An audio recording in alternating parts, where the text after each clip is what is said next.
Hello friends, आज हम लोग पढ़ेंगे भाषा, लिपि और व्याकरण। सबसे पहले हम पढ़ेंगे भाषा किसे कहते हैं।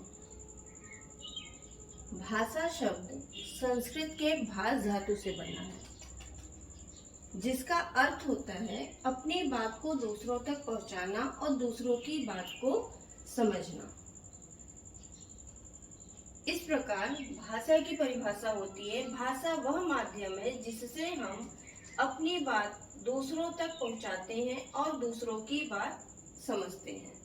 अर्थात भाषा वो माध्यम है जिससे हम बात करके अपनी बात दूसरों तक पहुंचाते हैं और दूसरों की बात को हम समझते हैं। इस प्रकार ये भाषा की परिभाषा होगी। अब आगे हम देखेंगे कि वो कौन सी भाषाएं हैं जिन्हें हमारे संविधान में मान्यता दी गई है। ऐसी 22 भाषाएं हैं जिन्हें हमारे संविधान में मान्यता दी गई है। फ्रेंड्स, अब हम देखेंगे कि किन भाषाओं को हमारे संविधान में मान्यता दी गई है। संविधान द्वारा स्वीकृत भाषाएं: उर्दू, सिंधी, बोडो, बांग्ला, गुजराती, मलयालम, डोंगरी, कोंकणी, असमिया, हिंदी, मैथिली, पंजाबी, संथाली, उड़िया, तमिल, मराठी, कन्नड़, कश्मीरी, नेपाली, तेलुगु, संस्कृत और मणिपुर। ये वो भाषाएं हैं जिन्हें हमारे संविधान में मान्यता प्राप्त है। ये हमारे भारत के अन्य अलग अलग प्रदेशों में बोली जाती हैं।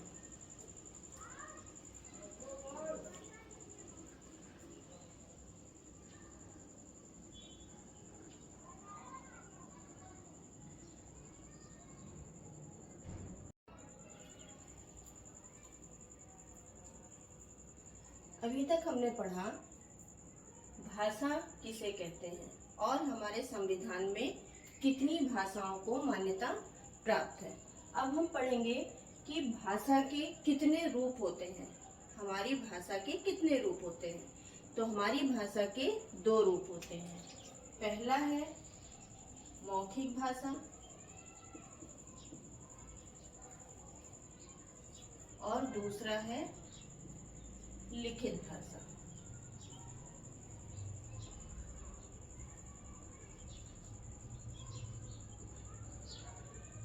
पहला है मौखिक भाषा।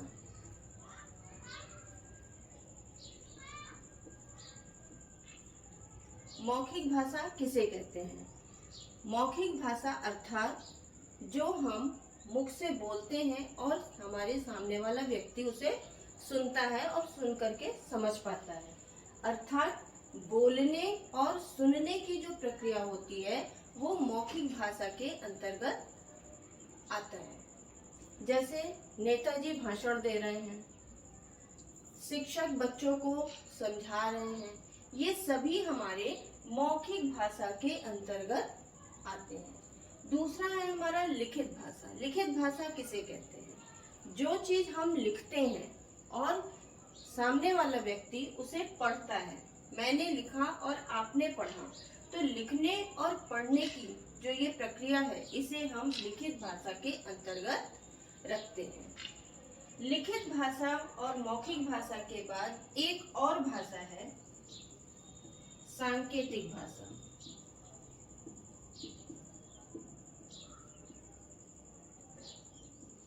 सांकेतिक भाषा। सांकेतिक भाषा अर्थात जो हम संकेत के द्वारा अपनी बात दूसरों को समझाते हैं या दूसरों की बात को संकेत के द्वारा हम समझते हैं। जैसे रोड पर, सड़क पर ट्रैफिक पुलिस वाले होते हैं, वो इशारे से कहते हैं गाड़ी चलनी है, रुकनी है। या रेलवे स्टेशन पे गार्ड हरी झंडी दिखाता है, या क्रिकेट के मैदान में अंपायर अपने हाथ से इशारा करके बताता है 4 रन है, 6 रन है, आउट है, जो भी है वो इशारे से हमें बताते हैं। तो इस तरह की भाषा को हम सांकेतिक भाषा कहते हैं। लेकिन हमारे हिंदी भाषा में सांकेतिक भाषा को मान्यता प्राप्त नहीं है। यहाँ हम 2 ही भाषा को मान्यता प्राप्त रूप में पाते हैं।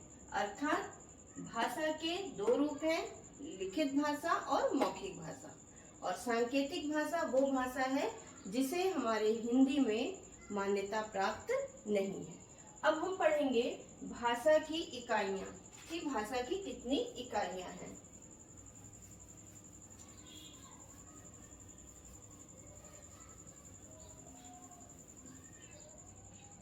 सबसे पहले है ध्वनि। ध्वनि क्या है? ध्वनि अर्थात आवाज जो हमारे मुख से मौखिक रूप से निकलती है उसे हम ध्वनि कहते हैं। इसके बाद दूसरा होता है वर्ण। दूसरा है वर्ण। वर्ण अर्थात ध्वनि का लिखित रूप। वर्ण और ध्वनि एक ही चीज है, लेकिन दोनों में अंतर सिर्फ इतना है कि ध्वनि हमारा मौखिक रूप होता है और वर्ण हमारा लिखित रूप होता है। तो भाषा की सबसे पहली इकाई है ध्वनि और दूसरी इकाई है वर्ण और तीसरी इकाई हमारी है शब्द, जो हम वर्णों के प्रयोग से बनाते हैं।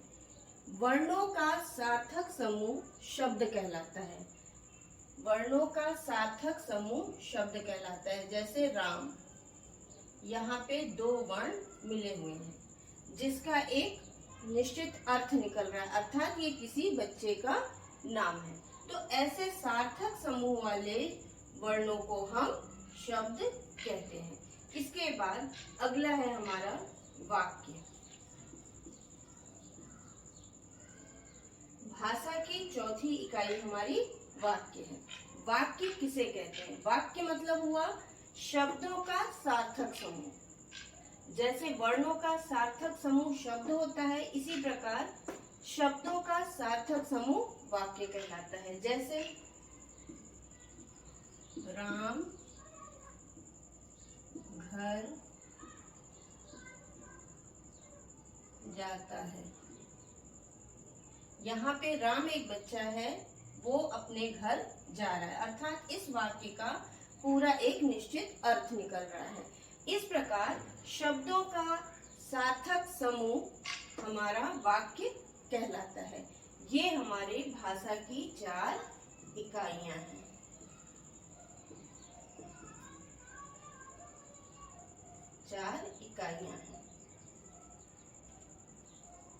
ध्वनि, वर्ण, शब्द और वाक्य। इसके बाद हम पढ़ेंगे व्याकरण। व्याकरण हम किसे कहते हैं?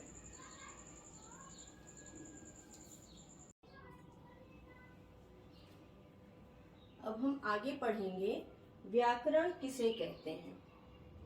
अभी तक हमने पढ़ा भाषा किसे कहते हैं, भाषा के कितने रूप होते हैं, हमारे संविधान में कितनी भाषाओं को मान्यता प्राप्त है और भाषा की कितनी इकाइयां थी। अब हम पढ़ेंगे व्याकरण। व्याकरण किसे कहते हैं? व्याकरण वह शास्त्र है जिसके द्वारा हम भाषा के शुद्ध रूप का ज्ञान करते हैं। जैसे पहले परिभाषा हम समझ लेते हैं। व्याकरण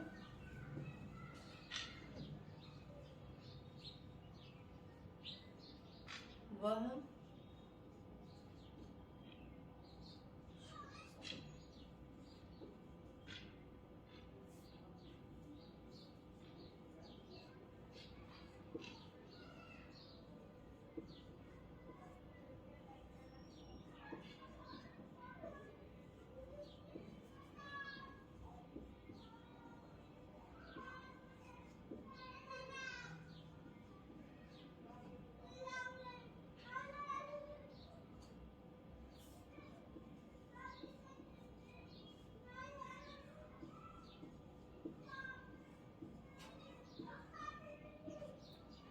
व्याकरण वह शास्त्र है जिससे हम भाषा के शुद्ध रूप का ज्ञान करते हैं।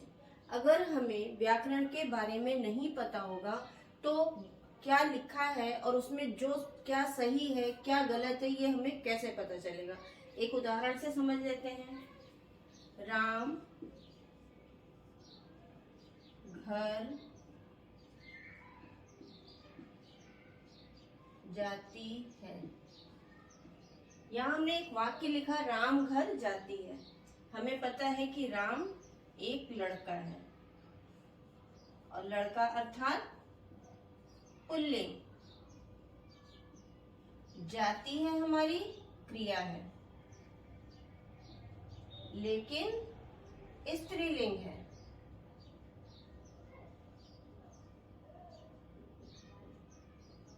स्त्रीलिंग है। अगर कर्ता हमारा पुल्लिंग है और क्रिया हमारी स्त्रीलिंग है तो वाक्य हमारा गलत होगा। लेकिन ये हम कैसे जानेंगे? जब हमें व्याकरण के बारे में पता होगा।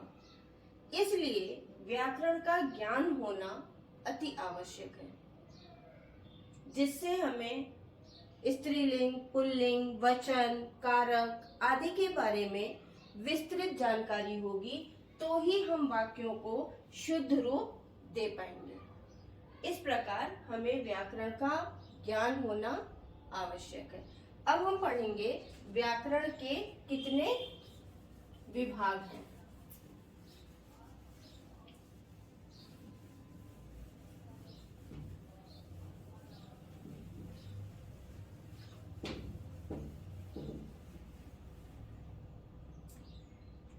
व्याकरण के कितने विभाग हैं?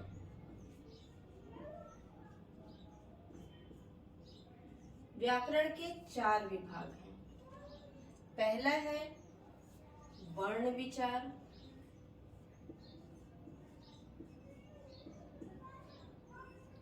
दूसरा है शब्द विचार,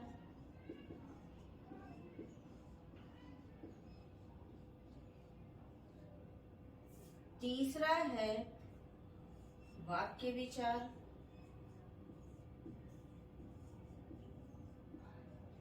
और चौथा है पद विचार।